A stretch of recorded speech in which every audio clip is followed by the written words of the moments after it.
जिब्रील आमी पैगाम खुदा। Hey everyone, hope you all are doing great and welcome back to my Ramadan vlog. আজকের vlogটা আমি সেহরি থেকে শুরু করছি। আর ঘুম থেকে ওঠার পর দেখলাম আমাদের সাথে সাথে সবগুলো বিড়াল উঠে গিয়েছে সেহরি করার জন্য।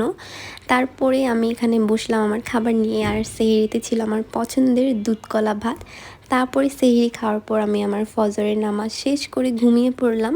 দেন এটা হচ্ছে সকালবেলা, ঘুম থেকে উঠে দেখলাম আজকে ওয়েদারটা অনেক সুন্দর, যদিও বাইরে না গেলে বোঝা যায় না রোদের তীব্রতা কত বেশি।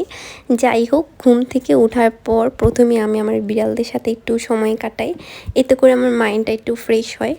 আর এরাও অনেক খুশি হয় যখন ওদেরকে একটু আদর করি, রেকর্ড করি, ওরাও একটু স্পেশাল ফিল করে। তারপরে আমি গেলাম আমার বেড গুছাতে। আমি সেদিন আমার বেডশিট চেঞ্জ করেছি। রোজার শুরুর থেকে আমি একটু মেন্টাল ব্রেকডাউনের মধ্য দিয়ে যাচ্ছিলাম, এই জন্য আমি রোজার সময় বা রোজার আগে কোনো কিছুই গুছাতে পারিনি। আমি এবার প্ল্যান করেছিলাম যে রামাদান আসার আগে আমার রুমটাকে রামাদান থিম একটু ডেকোর করব, কিন্তু এবার তা হয়ে ওঠেনি। কিন্তু প্রবলেম নেই, নেক্সট ইয়ার হবে ইনশাল্লাহ। তারপরে রুম টুম গুছানোর পর আমি একটু আম্মুর সাথে বাইরে গেলাম। আম্মু এখানে একটা জুয়েলারি শপে এসেছিল একটু কাজে। দেন এখান থেকে আমরা একটা কাপড়ের দোকানে গেলাম। আমাদের ফ্যামিলিতে একটা নিউ বর্ন বেবি এসেছে, তো তার জন্য কিছু কাপড় কিনতে গিয়েছিলাম। বেশি দূরে কোথাও যাইনি, এলাকার মধ্যে একটা দোকান ছিল, তো সেখানে গিয়ে দেখলাম যদি পছন্দ হয় নিব, আর যদি না হয় দেন অন্য কোথাও যাব। কিন্তু এখানে যাওয়ার পর পছন্দ হয়ে গিয়েছে, তো এখান থেকে কয়েকটা কাপড় নিয়েছি। তারপর এখানে আম্মু কিছু গ্রোসারি শপিং করেছিল, শসা, টমেটো, মরিচ, পেঁয়াজ এগুলো। দেন বাসায় আসলাম, আর বাসায় আসার পর আমার একটা ভিডিও শ্যুট করার কথা ছিল। অনেক দিন ধরে আমার এই প্রমোশনাল ভিডিওটা পড়েছিল, ওই যে বললাম মেন্টাল ব্রেকডাউন ছিল, আমি বানাইনি, এতদিন ধরে পেন্ডিং ছিল, তো আজকে আমি ফাইনালি বানিয়েই ফেললাম।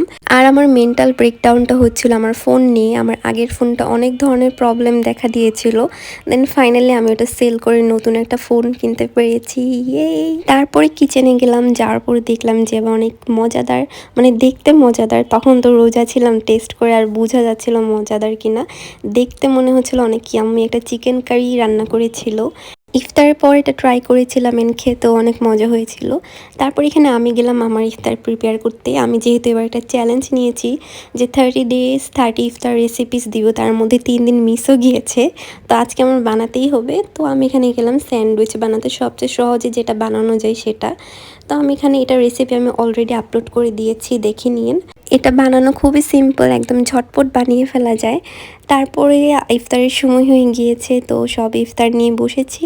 আর এটা হচ্ছে আমার প্লেট, অল্প অল্প করে সব কিছুই নিয়েছিলাম। দেন ইফতার শেষে আমার বিড়ালকেও একটু ইফতার করতে দিলাম, কারণ অসহায়ের মতো আমাদের ইফতারের দিকে তাকিয়েছিল। আমরা যখন ইফতার করি বা সেহরি করি, আমাদের বিড়ালগুলো একদম অসহায়ের মতো তাকায় থাকে, এজন্য ওদেরকেও একটু ইফতার বা সেহরি করাই দিই যাতে অসহায়ের মতো না তাকায় থাকে। তারপরে একটু মাঠা খেলাম, যেটা ইফতারের সময় বেঁচেছিল।